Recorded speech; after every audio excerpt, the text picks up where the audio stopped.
વંદે માતરમ મિત્રો, આપણે ઘણી બધી થિયરી જોઈ. એમાં વધતું ઘટતું વિધેય, ત્રિકોણમિતીય વિધેય કયા ચરણમાં, પ્લસ માઇનસ એટલે કે ઓલેસ્ટીસીનો નિયમ, પછી એમના ગ્રાફ, વિસ્તાર, પ્રદેશ, શૂન્યોનો ગણ, આવર્તમાન, આ બધું જોયા પછી હવે ત્રિકોણમિતીય વિધેયોના ચરણ અને તેને અનુરૂપ રૂપાંતર. તો હું ફરીથી સર્કલ પર જાઉં છું. આપણે જે 4 બિંદુઓ નક્કી કર્યા હતા એ 4 બિંદુઓની વાત કરું છું અહીંયા તમને. તો એ, બી, એ ડેશ અને બી ડેશ. મેં તમને કીધું હતું કે આ બહુ અગત્યના છે. વારંવાર આ 4 બિંદુઓનો આપણે ઉપયોગ કરશું. તો અત્યારે એ એટલે 1 0 હવે તમને ખબર છે, પણ અહીંયા એ પણ ખબર છે કે આ 0 છે, આ π/2 છે. અહીંયા હું પાઈ લખી શકું, અહીંયા 3π/2 લખી શકું. ઓકે, તો હવે થોડીક મૂલ્યોની વાત કરીએ કે કયા ચરણમાં મૂલ્ય કેવી રીતે રખાય. મિત્રો, તમે 10મા ધોરણમાં પ્રથમ ચરણની વાત તો કરી ગયા, બરાબર. પ્રથમ ચરણ વિશે ઘણું બધું ભણી પણ ગયા. તો હવે જ્યારે ચરણ બદલાય છે અને તમારું જે બિંદુ છે એ 4 ચરણમાં ગતિ કરે છે, તો ગતિ કરે છે તો એને અનુરૂપ શું ચેન્જીસ આવે છે. તો હવે હું થીટાની વાત કરું છું. સપોઝ તમારું જે ત્રિકોણમિતીય બિંદુ છે આપણે લખ્યું હતું પી થીટા, તો એ જો પહેલા ચરણમાં છે તો અહીંયા લખી શકાય થીટા. જો બીજા ચરણમાં છે તો બીજા ચરણમાં એટલે હું લખી શકું π/2 પ્લસ થીટા. બીજા ચરણમાં છે એટલે હું π/2 પ્લસ થીટા લખી શકું. કેમ? તો કે થીટા એ π/2 કરતાં આગળ વધી ગયું. એટલે આ π/2 છે તમારું નક્કી કરવાવાળું બિંદુ કયું? તો કે બી. આના બદલે 5π/2 હશે તો પણ તમારું બિંદુ બી આવશે. 9π/2 હશે તો પણ બી આવશે. મેં કીધું હતું 4 ગેપ આવશે. ઓકે, પછી હજી આગળ વધું છું. જોજો, અહીંયા હું π/2 ના ગુણકમાં લખું છું. તો ત્રીજું ચરણ એટલે એક્ઝેક્ટલી શું? તો કે 3π/2માં. જો અહીંયા હું આગળ વધી π/2માં થોડુંક, π/2માં ધન તરફ, તો મેં લખ્યું π/2 પ્લસ થીટા. અહીંયા જો હું આગળ વધી તો અહીંયા લખી શકાય, ઉલટું આગળ વધું છું તો અહીંયા હું લખી શકું છું 3π/2 માઇનસ થીટા. જો 3π/2 આ જે છે એ તમારું નક્કી કરતું બિંદુ કે કયું છે? તો કે બી ડેશ. હવે બી ડેશ નક્કી થઈ ગયું એટલે કે 3π/2 પર પહોંચી ગયા. હવે કઈ તરફ જવાનું છે? તો કે માઇનસ લખ્યું એટલે ઉલટી તરફ, માઇનસ લખ્યું એટલે ઊંધી તરફ, તો માઇનસ થીટા. તો એ જ રીતે અહીંયા પણ થીટાને ચલો ચેન્જ પછી કરશું. હવે પાછું હું 3π/2 પર પહોંચી ગઈ, પણ મારે જવું છે ચોથા ચરણમાં. તો ચોથા ચરણમાં એટલે શું? તો કે આ 3π/2 અને આ દિશા એટલે કઈ? તો કે ધન દિશા, એટલે વચ્ચે પ્લસ લખો અને અહીંયા લખો પ્લસ થીટા. ઓકે, તો એ જ રીતે અહીંયા પહેલા ચરણમાં શું લખાય? તો કે π/2 પર પહોંચ્યા, ઋણ દિશા તરફ ગયા, માઇનસ થીટા. ઓકે, પહેલા ચરણમાં લખી શકાય π/2 માઇનસ થીટા, બીજા ચરણમાં π/2 પ્લસ થીટા, ત્રીજા ચરણમાં 3π/2 માઇનસ થીટા અને ચોથા ચરણમાં 3π/2 પ્લસ થીટા.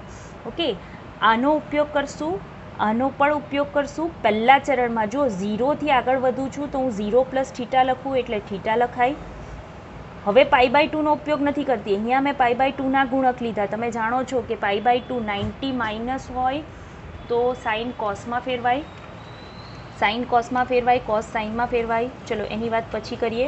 અહીંયા પહેલાં લખી દઈએ કે જ્યારે મારે π/2ના ગુણક તરીકે નથી લખવું તો હું પાઈનો ઉપયોગ કરું છું. જો સીધી પાઈ પર પહોંચી ગઈ એટલે કયું બિંદુ? તો કે એ ડેશ પર પહોંચી ગઈ.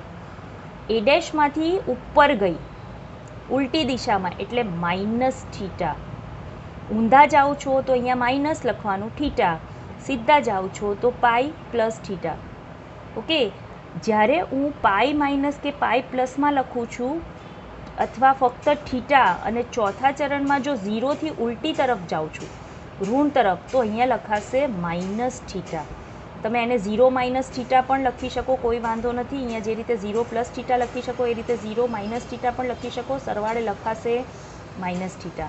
અથવા અહીંયા હું 2π જો લખું તો તમે 2π પર પહોંચી ગયા, પાછા ઉલટી તરફ ગયા એટલે માઇનસ થીટા. એટલે મિત્રો દિશા મહત્ત્વની છે. જો તમે આ દિશામાં જાઓ છો તો તમારે પ્લસ થીટા લખવાનું છે જે બિંદુથી શરૂઆત કરો. સપોઝ એથી શરૂઆત કરો છો તો 0 પ્લસ થીટા, બીથી શરૂઆત કરો છો તો π/2 પ્લસ થીટા, પાઈથી શરૂઆત કરો છો તો પાઈ પ્લસ થીટા, 3π/2થી શરૂઆત કરો છો તો 3π/2 પ્લસ થીટા. ઓકે, જો ઊંધા જાઓ છો તો બિંદુ પર પહોંચ્યા પછી, જે તે બિંદુ પર પહોંચ્યા પછી તમારે શું કરવાનું છે તો કે માઇનસ થીટા. ઓકે, તો બંનેમાં બંને ભેગું આવશે. અહીંયા પ્લસ માઇનસ, અહીંયા પણ પ્લસ માઇનસ, એ જ રીતે અહીંયા minus plus minus plus. Okay, જ્યાં ચરણ પર પહોંચીએ છીએ એવી રીતે આપણે આગળ વધશું. ચલો, તો આના પરથી જ્યારે વિધેયની અંદર, વિધેયમાં કે pi plus or minus theta હોય, એટલે કે પાઈ જે છે એ તમારો પૂર્ણાંક હોય, પાઈ તમારો પૂર્ણાંક હોય, કે pi plus or minus theta હોય, ત્યારે જો શું છે તો કે વિધેયોના ચરણ, તો આપણે આ ચરણ લખી દીધા ચારે ચારમાં. ઓકે, અને તેને અનુરૂપ રૂપાંતર, તો વિધેય કે pi plus or minus theta હોય ત્યારે વિધેય બદલાતું નથી, બદલાતું નથી. અને એનાથી ઉલટું વિધેય એની સાથે ખૂણો કેવો હોય તો કે 2k પ્લસ ઓર માઇનસ 1, તમે પ્લસ લો તો પણ ચાલે, -1 લો તો પણ ચાલે. અહીંયા પણ પ્લસ થીટા માઇનસ થીટા બંને આવશે. 2k પ્લસ ઓર માઇનસ 1 એટલે તમારું π/2, 3π/2, 5π/2 એવી પેર આવે, એટલા માટે લીધું છે. હું અહીંયા k π/2 નહીં લખી શકું. જો k π/2 લખું તો k બરાબર 2 લેશો તો પાછું પાઈ થઈ જશે, k બરાબર 2 લેશો તો પાઈ થઈ જશે, એ આમાં આવી જાય. એટલે અહીંયા મારે લખવું પડે 2k પ્લસ 1 π/2. ઇન શોર્ટ તમારે એવું યાદ રાખવાનું છે કે સાથે π/2 હોવું જોઈએ. π/2 પ્લસ ઓર માઇનસ થીટા હોય, 90 પ્લસ ઓર માઇનસ થીટા હોય, તમે આને એમ પણ લખી શકો 90 પ્લસ ઓર માઇનસ થીટા.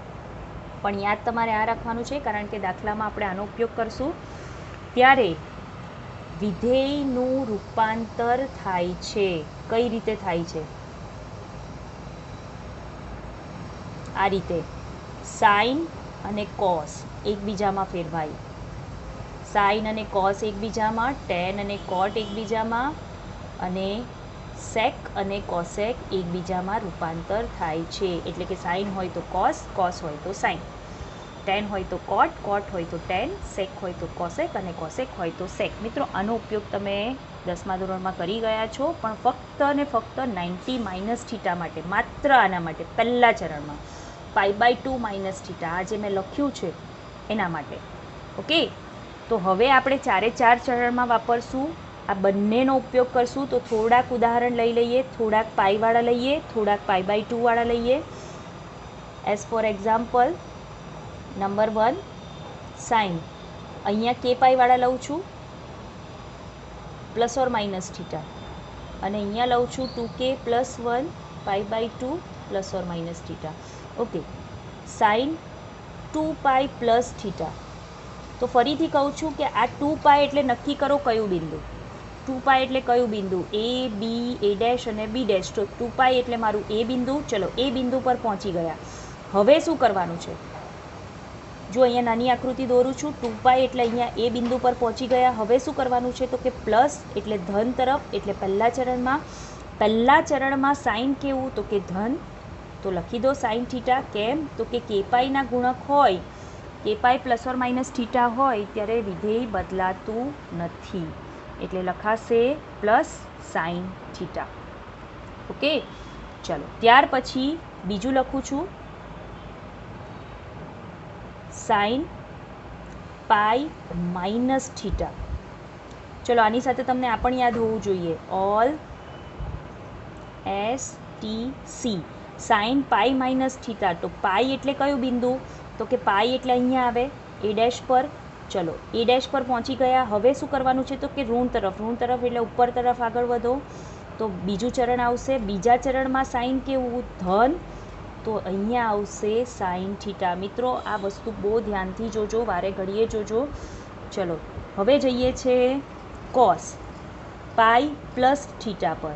ચલો પાઈ પ્લસ એટલે ચાર બિંદુઓમાંથી કયું બિંદુ તો કે A', પ્લસ કરવાનું છે. પ્લસ કરવાનું એટલે નીચે તરફ આગળ વધવાનું છે. નીચે તરફ આગળ વધો, ધન દિશામાં આગળ વધો તો ત્રીજું ચરણ આવે. જુઓ, ત્રીજા ચરણમાં કોસ કેવું તો કે ઋણ, તો લખાશે માઇનસ કોસ થીટા. શું લખાશે?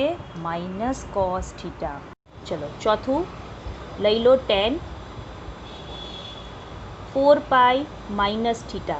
તો જોજો આ 0 છે, આગળ વધો, અહીંયા પહોંચ્યા, 2 પાઈ પૂર્ણ થયું, હજી આગળ વધો, પાછું અહીંયા પૂર્ણ કરો એટલે 4 પાઈ. 4 પાઈ એટલે બિંદુ કયું તો કે એ. એમાં હવે એ પર પહોંચી ગયા, હવે આને ભૂલી જાઓ. હવે શું કરવાનું છે તો કે માઇનસ, માઇનસ એટલે ઋણ દિશા, આગળ વધો. કયું ચરણ તો કે ચોથું ચરણ. ચોથા ચરણમાં કોસ ધન છે, tan તો ઋણ છે, તો માઇનસ tan થીટા. પાંચમું લખું છું sec 2 પાઈ માઇનસ થીટા. ચલો 2 પાઈ માઇનસ થીટા એટલે ફરીથી અહીંયા આવશે તમારું 2 પાઈ, ઋણ તરફ આગળ વધો એટલે પાછું ચોથું ચરણ. ચોથા ચરણમાં sec કેવું છે? કોસ ધન છે, તો sec પણ ધન થશે, તો લખાશે sec થીટા. ચલો એવી જ રીતે cot 3 પાઈ પ્લસ થીટા, તો 3 પાઈ 0 પાઈ 2 પાઈ 3 પાઈ, અહીંયા પહોંચ્યા એટલે 3 પાઈ પર પહોંચી ગયા. ઓકે, તો 3 પાઈ અહીંયા પહોંચી ગયા એટલે એ ડેશ બિંદુ. ચલો આનું કામ પૂરું. હવે શું કરવાનું છે તો કે પ્લસ, પ્લસ એટલે આગળ વધો ધન દિશામાં, તો આગળ વધશો એટલે કયું ચરણ આવશે? ત્રીજું ચરણ. ત્રીજા ચરણમાં tan ધન છે એટલે કોટ પણ ધન થશે, તો કોટ થીટા. એટલે માત્ર તમારે રૂપાંતર કરવાનું છે કે નહીં એ પણ નક્કી કરવાનું, અને સાથે ચિહ્ન પણ નક્કી કરવાનું કે ધન આવે કે ઋણ આવે. એટલે આ તમારું ચરણ નક્કી કરી આપશે. આ પ્લસ, પછી જે થીટા હોય તે બેઠો.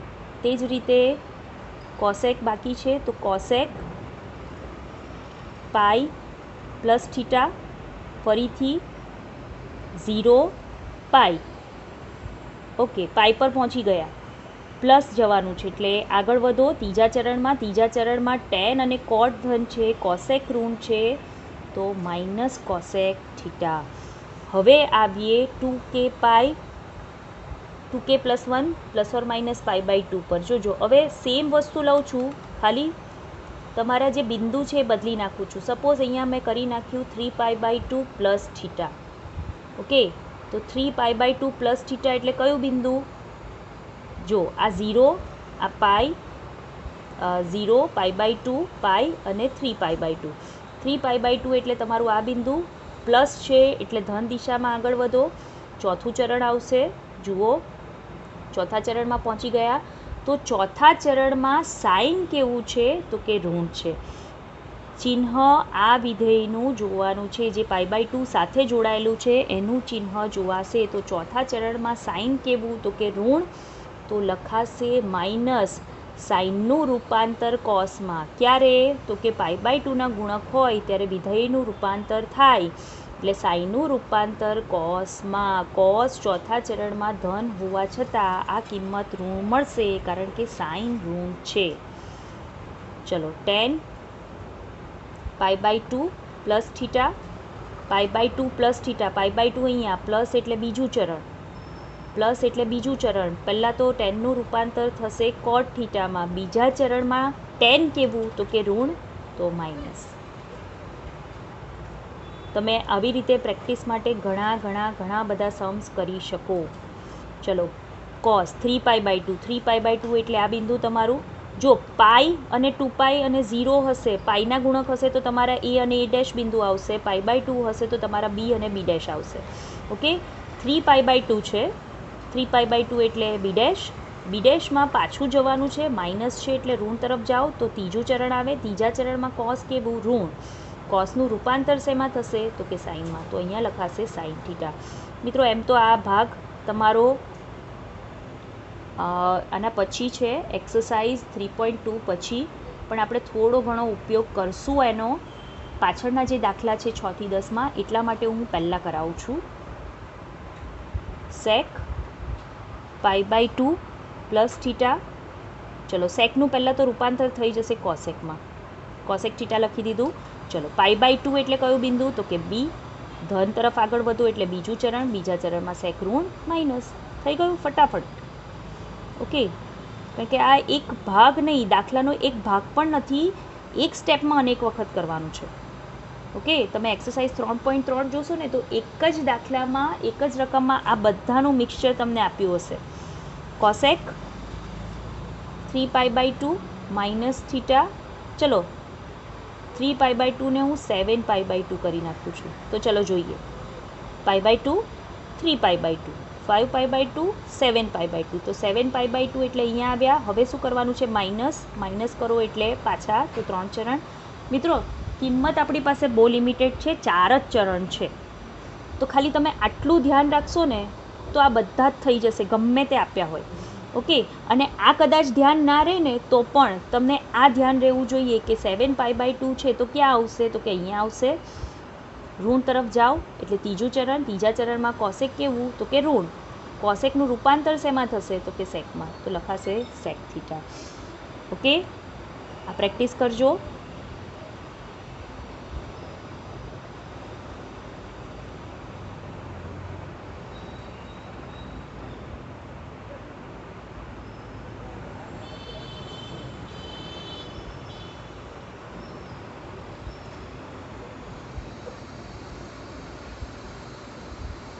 ચલો, બીજું એક વસ્તુ તમને અહીંયા સમજાવી દઉં. હવે જોઈએ યુગ્મ અને અયુગ્મ વિધેય. મિત્રો, આને કહેવાય છે ઇવન અને ઓડ ફંક્શન. તો ઇવન એટલે શું? તો કે જે બહુપદીની વિધેય છે તો જે બહુપદીની બેકી ઘાત હોય એવું આપણને સામાન્ય ખ્યાલ આવે, સામાન્ય રીતે ખ્યાલ આવે. અને જે બહુપદીમાં ઘાત એકી હોય આવું કંઈક છે તો એને કહેવાય છે ઓડ ફંક્શન. આ આપણો સામાન્ય ખ્યાલ થયો. પણ ખરેખર જો વ્યાખ્યા જોવા જઈએ તો વ્યાખ્યા કંઈક આવું કહે છે કે એક્સને બદલે જો -x મૂકું, એક્સને બદલે જો હું -x મૂકું અને જવાબમાં મને પાછું fx મળે. જુઓ, એક્સને બદલે -x મૂકો, શું થશે? તો કે -x² + 2 -xની 0 ઘાત એટલે 1 થઈ જાય. આ થઈ ગયું x² અને આ +2 આવી ગયું તમારું ફરી પાછું fx. તો એક્સને બદલે હું -x મૂકું અને ફરીથી મને પાછું જો fx મળે, એક્સને બદલે -x મૂકતા ફરી પાછું મને x મળે તો આને કહેવાય છે યુગ્મ વિધેય. અને એ જ રીતે એક્સને બદલે -x મૂકતા જુઓ શું થશે? જેટલી જગ્યાએ x છે બધે -x મૂકી દીધું તો -x નો ઘન એટલે -x³ અને આ થઈ જશે -x. બંનેમાંથી માઇનસ કોમન કાઢું તો મને પાછું fx મળે. એટલે fx હું કહી શકું -fx. ઓકે, તો યુગ્મ વિધેયની વ્યાખ્યા તમારી કંઈક આવી છે કે એક્સને બદલે -x મૂકતા જો fx મળે તો યુગ્મ, અને એક્સને બદલે -x મૂકતા -fx મળે તો તેને કહેવાય છે અયુગ્મ વિધેય. ઓકે, તો આ થઈ ગયું તમારું યુગ્મ વિધેય અને આ થઈ ગયું અયુગ્મ વિધેય. પણ ટીચર, આ તો તમે બધું બહુપદીના સ્વરૂપમાં સમજાવ્યું, આપણે તો ત્રિકોણમિતિ કરીએ છીએ તો એની સાથે શું લેવા દેવા? તો થીટાને બદલે -θ મૂકું અને કયું ફંક્શન એવું છે કે જે f(θ) આપે? તો થીટાને બદલે -θ એટલે ફરીથી આપણે આગળ વધીએ. -θ એટલે મારું ચોથું ચરણ, -θ એટલે મારું ચોથું ચરણ. ચોથા ચરણમાં કયું વિધેય ધન છે અથવા કયું વિધેય ધન મૂલ્ય આપે છે? જુઓ, તો ચોથા ચરણમાં આપણને ધન મૂલ્ય આપે છે cos. ચોથા ચરણમાં મને ધન મૂલ્ય આપે છે cos. તો cos થઈ ગયું યુગ્મ વિધેય. cos થઈ ગયું એટલે સાથે sec પણ થશે. જુઓ, આપણે ઉદાહરણ લીધા એમાં કર્યું જ છે. 0 માઇનસ લખો, 2π માઇનસ લખો, 4π માઇનસ લખો કે માત્ર -θ લખો. ચોથા ચરણમાં cos અને sec બંને ધન છે એટલે એને કહેવાય છે યુગ્મ વિધેય. આ વ્યાખ્યાઓ તમને ટેક્સ્ટબુકમાં નથી આપી મિત્રો, પણ નેક્સ્ટ યર તમને સંકલનમાં આના આધારિત દાખલાઓ છે એટલા માટે વ્યાખ્યા ધ્યાનમાં રાખવી યુગ્મ અને અયુગ્મની. અથવા તો એટલું તો ચોક્કસથી ધ્યાનમાં રાખવાનું કે cos અને sec યુગ્મ વિધેય છે. આપણે ઘણી બધી વાર ઉપયોગ કરશું. જ્યારે ચોથા ચરણમાં બાકી બધા ઋણ, એટલે જો હું સાઇનની વાત કરું તો સાઇન માઇનસ થીટા, એક સિમ્પલ વસ્તુ એવું સમજાય કે માઇનસ થીટા એટલે ચોથું ચરણ, 0 માઇનસ પણ લખી શકો ચોથું ચરણ, તો ચોથા ચરણમાં સાઇન ઋણ છે એટલે નેગેટિવ આવશે, ટેન પણ ઋણ છે એટલે એ પણ નેગેટિવ આવશે, કોટ અને કોસેક પણ ઋણ છે એટલે એ પણ નેગેટિવ આવશે. તો તમે એમ કહી શકો કે કોસ અને સેક યુગ્મ વિધેય તથા સાઇન, ટેન, કોટ અને કોસેક બધા ચોથા ચરણમાં ઋણ છે એટલે અયુગ્મ વિધેય છે. તો મિત્રો અહીંયા સુધીની થિયરી વારંવાર જોજો, ફરીથી ખૂબ ઇમ્પોર્ટન્ટ છે. હવે જઈએ આપણે એક્સરસાઇઝ નંબર 3.2 પર. તો એક્સરસાઇઝ નંબર 3.2 ખૂબ જ સરળ છે મિત્રો. આખા ચેપ્ટરમાં જે દાખલા આપ્યા છે ને દાખલા બહુ સરળ છે, તમે થોડી ઘણી પ્રેક્ટિસ કરશો ને એટલે થઈ જશે. હવે દાખલાઓમાં એકચ્યુઅલી કામ તમે જે 10મા ધોરણમાં કરીને આવ્યા હતા એ જ છે, ખાલી ધ્યાન ચરણનું રાખવાનું છે. તો 1 થી 5 દાખલામાં તમારે બાકીના બધા વિધેય શોધવાના છે. અહીંયા કોસ આપ્યું છે તમને -1/2 અને એક્સ ત્રીજા ચરણમાં છે. ત્રીજા ચરણમાં, ત્રીજું ચરણ એટલે શું લખી શકું હું? જુઓ, 0 થી π/2 પહેલું ચરણ, π/2 થી π એટલે બીજું ચરણ, π થી 3π/2 ત્રીજું ચરણ, એટલે π x < 3π/2. તો ત્રીજા ચરણમાં કોણ ધન છે? તો કે ટેન અને કોટ એ પોઝિટિવ. બાકીના બધાને મારે ઋણ ચિહ્ન આપવાના. કરવાનું કામ ફરીથી એ જ છે. કાટકોણ ત્રિકોણ લઈ લો. 1/2 કોસ એટલે પાસેની બાજુ. સપોઝ હું આ એક્સ લઉં છું તો પાસેની બાજુ છેદમાં કર્ણ.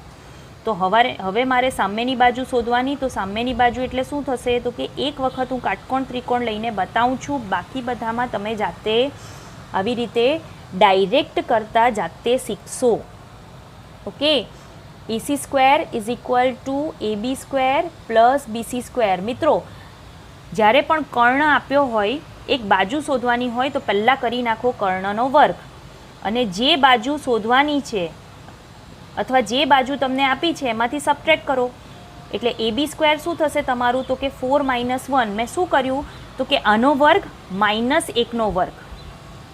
શું કર્યું? તો કે 2નો વર્ગ 4 અને એમાંથી બાજુનો વર્ગ બાદ કરો. જો કર્ણ શોધવાનું હોય તો બંનેના વર્ગોનો સરવાળો, એ તો તમને ખબર જ છે. પણ જો બાજુ શોધવાની હોય તો કર્ણના વર્ગમાંથી જે બાજુ આપી છે એનો વર્ગ બાદ કરી નાખો. તો અહીંયા થઈ જશે 3. હવે શું કરવાનું છે? તો કે હવે ફક્ત વર્ગમૂળ લઈ લેવાનું. તો ડાયરેક્ટ પણ થઈ જાય. 2² એટલે 4, -1² એટલે 1, 4 - 1 એટલે 3 અને એનું વર્ગમૂળ. ચલો, કાટકોણ ત્રિકોણ, આપણો ત્રિકોણ કમ્પ્લીટ થઈ ગયો. તો હવે બાકીની બધી બાજુઓ તમને ખબર જ છે. sin x = પહેલાં હું બધા માપ લખી દઉં છું, ત્યારબાદ ક્રમશઃ હું ચિહ્ન લખતી જઈશ. તો પહેલાં સાઇન શું આવશે? તો કે સામેની બાજુ છેદમાં કર્ણ, ટેન આવશે તમારું સામેની બાજુ છેદમાં પાસેની બાજુ, કોટ એનું ઉલટું, કોસેક સાઇનનું ઉલટું 2/√3 અને સેક કોસનું ઉલટું 2/1. ઓકે, ત્રીજા ચરણમાં છે કોટ અને ટેન ધન, બાકી બધા ઋણ, તો બાકી બધાને માઇનસ ચિહ્ન આપી દો. તો આને લખાશે માત્ર √3 અને આને લખાશે -2. તો આ થઈ ગયા તમારા બાકીના ત્રિકોણમિતીય વિધેયના મૂલ્ય. એક મૂલ્ય આપ્યું હોય તો બાકી બધા મૂલ્યો મને ઇઝીલી મળે. sin x = 3/5 અને x બીજા ચરણમાં છે. તો બીજા ચરણમાં એટલે π/2 x π. ઓકે, બીજું ચરણ π/2 x π. તો બીજા ચરણમાં સાઇન અને કોસેક ધન, આ બંને પોઝિટિવ, બાકી બધા નેગેટિવ. ઓકે, ચલો હવે આપણે ફરીથી ત્રિકોણ ડ્રો કરી દઈએ. 3/5 એટલે 3 અને 5. સપોઝ આ તમારો ખૂણો x છે તો સામેની બાજુ છેદમાં કર્ણ. તો આ તમને ખબર છે 3, 4, 5ની ત્રિપુટી, નહીં તો કરી નાખો. 5નો વર્ગ એટલે 25 માઇનસ, જો બાજુ શોધવાની છે એટલે માઇનસ કરવું પડશે, -3નો વર્ગ એટલે 9, 25 - 9 16 થઈ ગયા, એનું વર્ગમૂળ લઈ લો એટલે 4. ચલો હવે બાકી બધું આપણે લખી નાખીએ. cos, tan,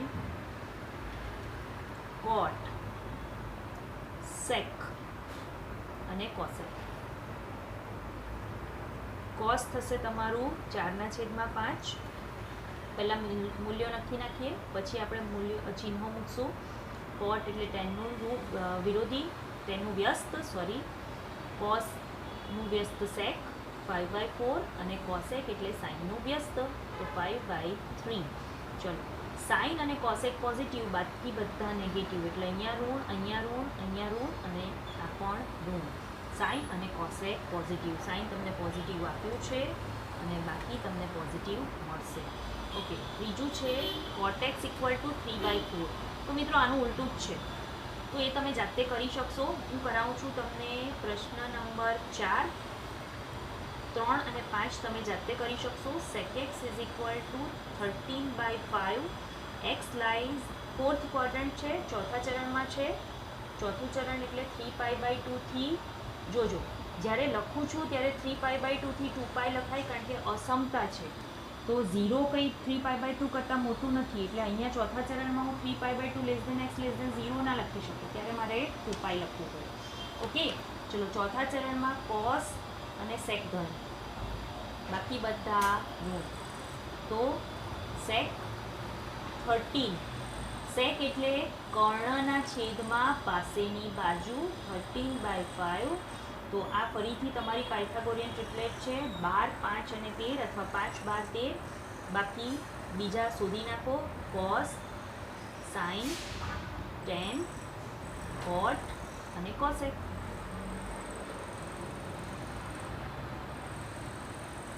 ચલો cos એટલે secનું ઉલટું, 5/13. sin એટલે 12/13.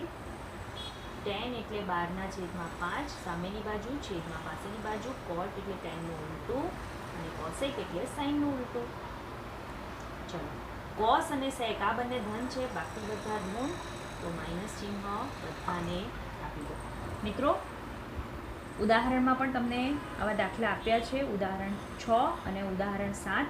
તો એ પણ તમારે કરવાના છે. હું તમને 6 થી 10 દાખલા જે કરાવું છું એની વધુ પ્રેક્ટિસ કરાવીશ, એના એક્સ્ટ્રા સમ કરાવીશ. તો એના માટે નેક્સ્ટ વિડીયો જરૂરથી જોજો. પહેલાં આટલું પરફેક્ટ કરો, જે તમને થિયરી કરાવી છે એ થિયરી કરો. આ દાખલા ખૂબ જ સરળ છે, દાખલા તમે જાતે ડેફિનેટલી કરી શકશો. તો વંદે માતરમ. મળીએ પાછા બીજા વિડીયો સાથે. Thank you.